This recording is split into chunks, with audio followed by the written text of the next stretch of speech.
শরীর থেকে জামা খুলে ফেলা হলো, কাপড় খুলে ফেলা হলো।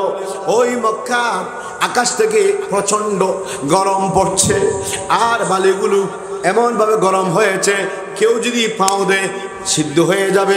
অর্থাৎ এমন একটি পরিস্থিতি, এমন গরম আকাশ থেকে পড়তেছে।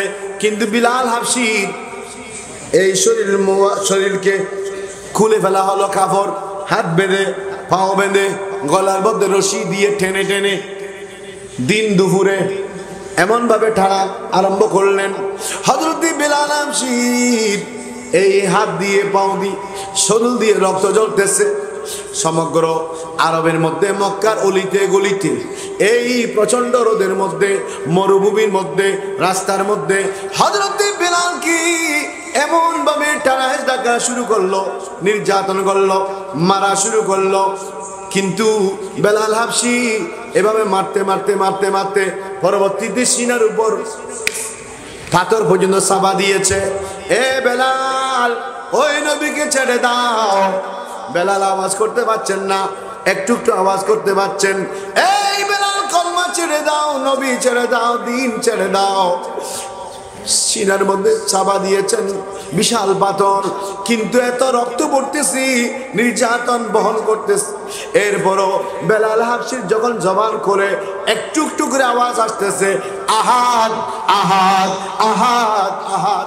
নবীর প্রেমিক, নবীর আশিক হওয়ার শিক্ষা দিয়েছেন যিনি, তিনি হলেন আমার নবীর কলিজার টুকরা সাহাবী হযরতে বেলাল হাবশী। সুবহানাল্লাহ বলেন, আরো জোরে সোরে বলেন। তিনি ফারস্য থেকে এসেছেন, গোলাম হয়ে এসেছেন। তখন গোলাম বাঁদির যুগ ছিল, কৃতদাস দাসীর যুগ ছিল, মানুষ কেনা বেচা হতো। বেলাল হাবশীকে পারস্য থেকে কিনে নিয়ে এসেছেন কৃতদাস হিসেবে। মক্কার শরীফের সবচেয়ে বড় কাফের উমাইয়া ইবনে খলফ, বলেন না উমাইয়া ইবনে হাবশী। এই জন্য বলা হয় তিনি রঙের মধ্যে খুবই কালো ছিল। রং কি? বলেন না রং কি?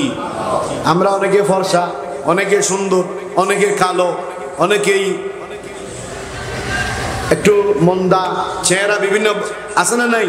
বেলাল হাবশী ছিলেন বেশি কালো, এই জন্য ওনাকে হাবশী বলা হয়। বেলাল হাবশী আসলেন কৃতদাস হয়ে। কৃতদাস মানে কেনা গোলাম, কিনে নিয়ে এসেছে। তখন মুসলমান নয়, গোলাম হিসেবে এসেছেন। কার কাছে? উমাইয়া ইবনে খলফের কাছে। উমাইয়া ইবনে খলফ কিনে ওনাকে ব্যবহার করতেছেন, কারণ টাকা দিয়ে কিনছে। গোলাম যেমন বলবেন তেমন করতে হবে, মুনিব যা বলে তা করতে হবে। তখন বেলাল হাবশী শরীর থেকে জামা খুলে ফেলা হলো, কাপড় খুলে ফেলা হলো।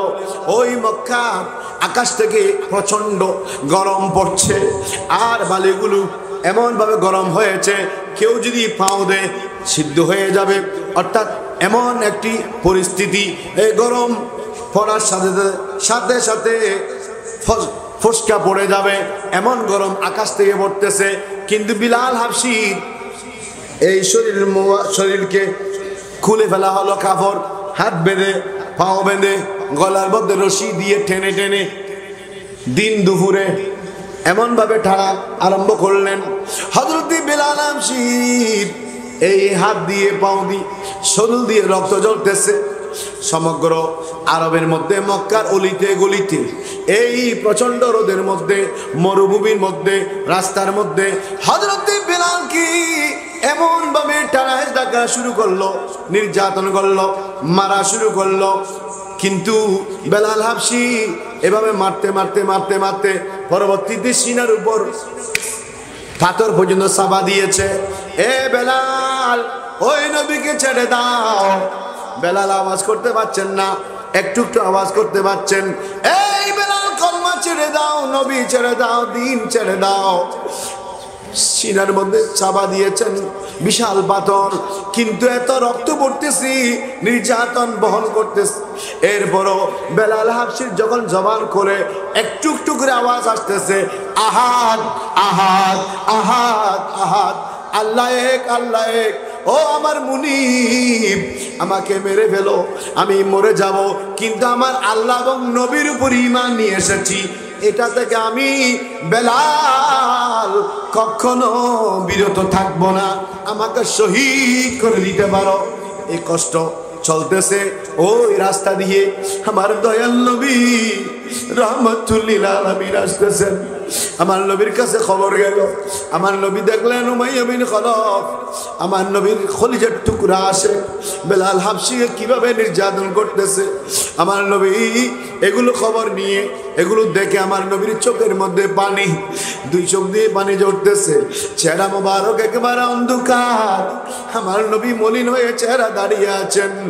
ওই সময় আফজলুন নাস বাদাল আম্বিয়া হযরত সিদ্দিক আকবর রাদিয়াল্লাহু তাআলা আসলেন, এসে দেখতেছেন আমার নবীর দুই চোখের মধ্যে পানি, আমার নবী কাঁদতেছেন। কারণ হযরত সিদ্দিক আকবর নবীর কষ্ট সহ্য করতে পারতেন না। ইয়া রাসূলুল্লাহ, আপনি কেন কাঁদছেন? আপনার চোখে কেন পানি? আপনার চেহারার মধ্যে মলিনতা কেন?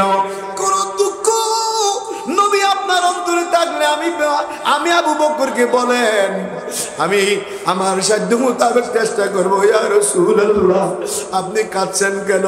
আপনার দুঃখ আমাকে শেয়ার করেন, আমি আপনার দুঃখের সাথী, আপনার সুখের সাথী।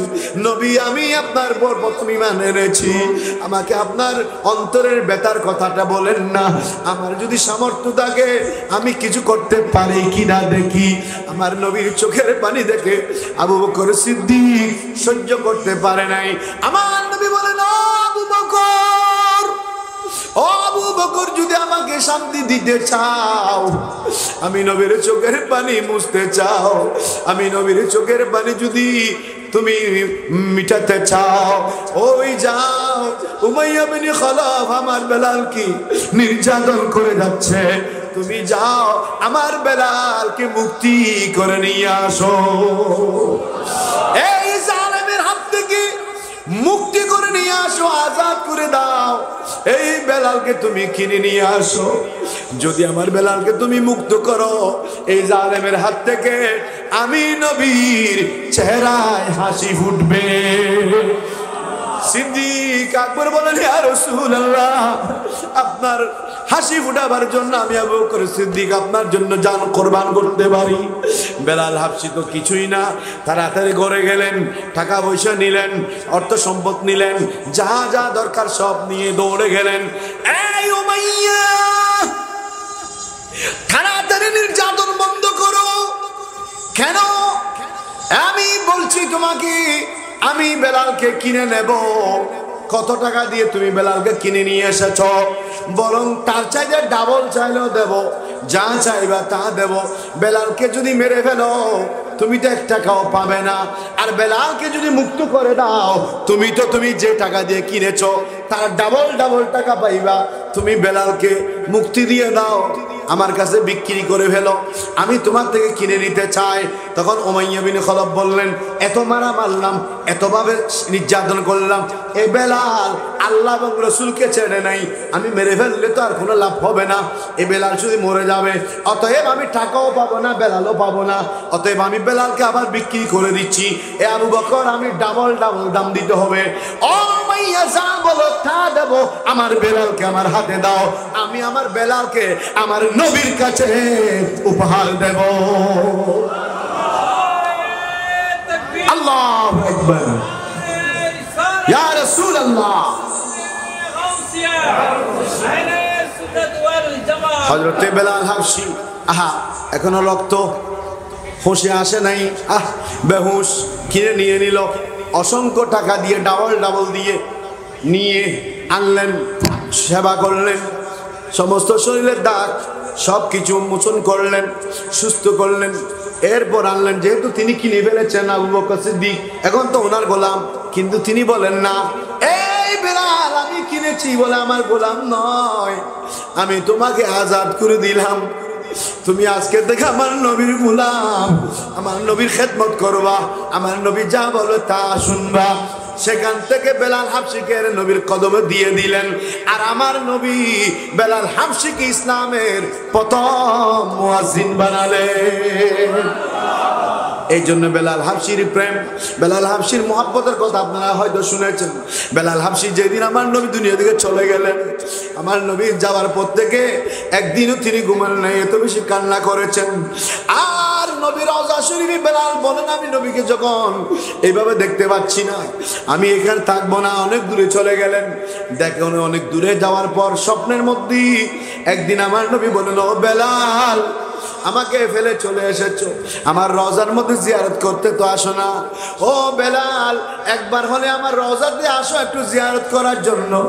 তুমি বেলাল এইভাবে কেন আমাকে ফেলে চলে এসেছো তো দূরে? বেলাল হাবশি ঘুম থেকে উঠি এই স্বপ্নের তাবির করলেন। তিনি দ্রুত সামান জোগাড় করে মদিনার পথে আসলেন।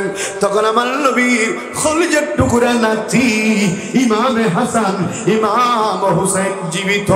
জোরে শুরু বলুন সুবহান। ইমামে হাসান ও হুসাইন রয়েছে। বেলাল হাবশি যখন মদিনায় আসলেন, বেলাল হাবশি আসার সাথে সাথে রওজায়ে পাক দেখি আমার নবীকে সালাম দিয়ে এমন ভাবে কান্না করলেন, ওই বেলাল হাবশির কান্নার স্বরে মদিনাবাসী সবাই বের হয়ে গেল। ডাক দিলেন, বেলাল এসেছে, বেলাল এসেছে। বেলালের আজান শুনি নাই কতদিন। ও বেলাল, একটু আজান দাও। বেলাল বলেন, আমার নবীকে আমি না দেখতেছি, আমি আজান দেব না। তখন সবাই বললেন, ও ইমামে হুসাইন, ও ইমামে হাসান, আপনারা বেলালকে একটু অনুরোধ করলে নবীর নাতি হিসেবে বেলাল হয়তো আপনাদের কথা একটু আজান দেবে, একটু বলেন না। ইমামে হুসাইন জড়িয়ে ধরলে বলেন, ও আমার নানার পাগল, ও আমার নানার খলিজার টুকরা, ও আশেক, ও বেলাল, আমরা একটু আজান শুনতে চাই। আমি হোসেন একটু আজান শুনতে চাই। যে আজান আমার নবীর আমলে নবীর সামনে দিয়েছো, সেই আজানটা দাও। তখন বেলাল হাবশি আজান শুরু করলেন। ইমাম হাসান হোসেনকে নারাজ করেন নাই। আল্লাহু আকবার, আল্লাহু আকবার, আশহাদু আল্লা ইলাহা ইল্লাল্লাহ। এরপরে যখন বেলাল হাবশি আশহাদু আন্না মুহাম্মাদার রাসূলুল্লাহ, নবীর নাম যখন বেলাল হাবশি নিলেন, ওই সময় নবীর সামনে আজান দিতেন, নবীকে দেখতেন। এখন নবীকে দেখা যাচ্ছে না।